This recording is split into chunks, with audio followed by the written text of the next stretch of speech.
बोला जाएगा साहब एनडीए की मीटिंग होगी तब हम करेंगे। The stand is not clear.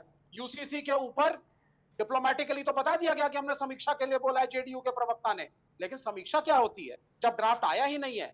और जब ड्राफ्ट आएगा, जो सो कॉल्ड ड्राफ्ट है, उसमें जो संघ का अपना पर्टिकुलर स्टैंड है, जेडीयू तो उसके खिलाफ रही है। अग्निवीर के ऊपर क्या स्टैंड है? ऑपोजिशन में इंडिया गठबंधन स्ट्रांगली, हम विपक्ष में बैठेंगे, क्रिएटिव ऑपोजिशन का काम करेंगे, लेकिन राहुल जी का स्टेटमेंट इस बात का एक आईना दिखाना चाहता है भाजपा को और एनडीए को कि आपका गठबंधन आइडियोलॉजिकली स्ट्रांग नहीं है। हिंदुत्व की आइडियोलॉजी की हार हुई है। जो तीर्थ स्थलों पे हिंदू समाज ने आपको नकारा, आपकी एक आइडियोलॉजिकल हार है। आरएसएस की भी एक आइडियोलॉजिकल हार है। जोड़ तोड़ की राजनीति से आप सरकार जरूर बनाएं, लेकिन स्टेबिलिटी फैक्टर नहीं है। मैं जानना चाहूंगा कि अब आप यूसीसी ला रहे हैं कि नहीं ला रहे हैं।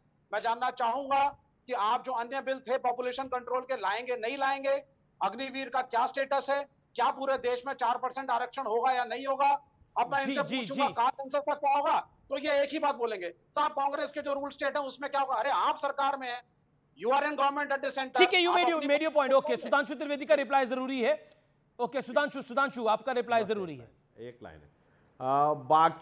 बाकी भाषण, प्रवचन और व्याख्यान के अलावा सिर्फ ये बता दे विवेक श्रीवास्तव जी कि क्या केरल में इंडी गठबंधन मिलकर चुनाव लड़ेगा, कांग्रेस और कम्युनिस्ट? नंबर 2, जब राहुल गांधी ने कम्युनिस्ट पार्टी से नहीं पूछा और प्रियंका गांधी की घोषणा कर दी, आप अपमानित महसूस कर रहे हैं या सम्मानित? बस 2 चीजों का जवाब दे दिए, बाकी व्याख्यान की जरूरत नहीं। ना अपमानित ना सम्मानित। केरल के अंदर हमारा और कांग्रेस का पिछले 50-70 सालों से लोकल पॉलिटिक्स में कोई गठबंधन नहीं है, फिर भी हम केंद्र में मिलकर के सरकार बनाते आए हैं। जिस दिन आप डिस्टेबलाइज होकर के गिरेंगे, इंडिया गठबंधन सरकार बनाएगा। आप डिस्टेबलाइज होके गिरेंगे, इंडिया गठबंधन सरकार बनाएगा।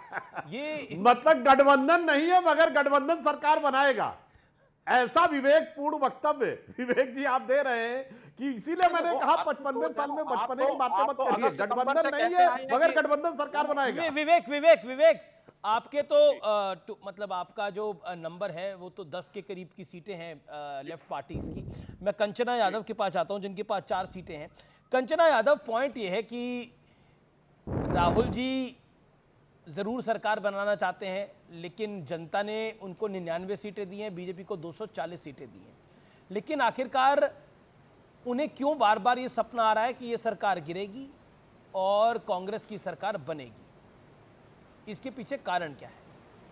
देखिए, मैं सुधांशु त्रिवेदी जी के 2 सवालों का जवाब देना चाहती हूँ। एक तो पहला, ये जो कहते हैं ना चाणक्य सिर्फ इन्हीं के पार्टी में नहीं है, स्ट्रेटजी जो है वो अन्य पार्टियां भी बनाना जानती हैं। अगर हमारा अलायंस वेस्ट बंगाल में नहीं हुआ तो कोई स्ट्रेटजी का पार्ट रहा होगा। अगर हमारा अलायंस कहीं टूट रहा है, दरअसल समस्या ये है जो आप समझना नहीं चाहते हो, आपको विपक्ष की भी जगह नहीं मिलनी चाहिए, ये हमारी स्ट्रेटजी का पार्ट है और आप भी जानते हो। दूसरा जो बात ये है कि आप बार बार नालंदा का क्रेडिट ले रहे हैं, और आपको पिछले डिबेट में भी मैंने समझाया महोदय कि नालंदा का क्रेडिट आप मत लीजिए, आप लेने लायक नहीं है। वो 2006 में उसकी शुरुआत हुई थी और बजट उसका जो university act, Nalanda university act 2010 में पारित हुआ था और 1750 करोड़ जो है बजट उसको मिला था और देख रेख के लिए 950 करोड़ लगभग बजट मिला हुआ था। आपका कोई योगदान नहीं, आपका योगदान है नालंदा में नहीं, दरभंगा में आपने एम्स बनाया है, जिसका अभी वहां पर जो कहते हैं ना जो जड़ पन्ना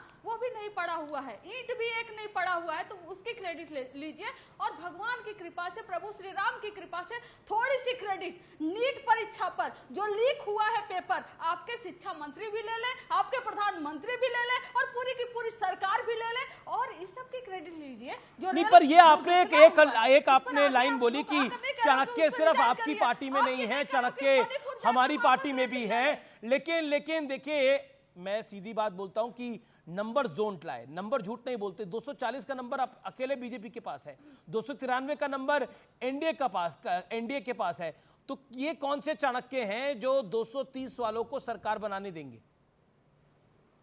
और कैसे बनाने देंगे? ये कौन से चाणक्य आप पप्पू यादव का था मामला सेटल नहीं कर पाए बिहार के अंदर। 400 पार का 400, अरे पप्पू यादव को आप छोड़िए ना, आप बात कर रहे हैं हमसे और भारतीय जनता पार्टी के प्रवक्ता से। पप्पू यादव के बारे में पप्पू यादव जी से पूछ लीजिएगा, उनको भी यहाँ पर बिहार के बड़े नेता है, मैं क्या उनको भी नहीं सेटल कर पाए? गुड़ा गणित है। एक सेकंड, हम कहाँ कह रहे थे, हम कह रहे हैं उनको बैठाइएगा यहाँ तो बात करेंगे। लेकिन जो बात ये है कि ये कौन सा आंकड़ा है, कौन से चाणक्य है जो 400 पार 40 पर सिमट गए। ये कौन से चाणक्य हैं जो कहते थे हम इतनी बड़ी फुल मेजोरिटी से सरकार बनाएंगे और 2 बैसाखियों पर इनको चलने की जरूरत पड़ गई। ये कौन से चाणक्य हैं जो पूरे चुनाव में घूम घूम कर मुस्लिमों को गाली देते हैं, घुसपैठिया बोलते हैं, मुसलमानों का आरक्षण छीन लेंगे, ये कर देंगे वो कर देंगे बोलते हैं, और उस पार्टी से अलायंस करते हैं जो मुसलमानों को आरक्षण देती है, ईदगाह और कब्रिस्तान के लिए जमीन देती है, नूर भाषा कॉर्पोरेशन के लिए 100 करोड़ रुपए देने की बात करती है, और इससे ज्यादा तो पेंशन भी देने की बात करती है। ओके, सुधांशु त्रिवेदी का जवाब जरूरी है। सुधांशु त्रिवेदी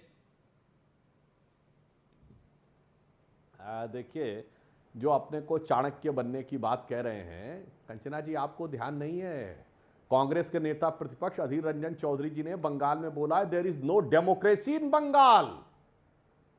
यह बड़ा चाणक्य वाला बयान है, मगर दिल्ली में to save democracy in India Mamata ji के बगैर कल्पना नहीं की जा सकती, जयराम रमेश ने बोला है।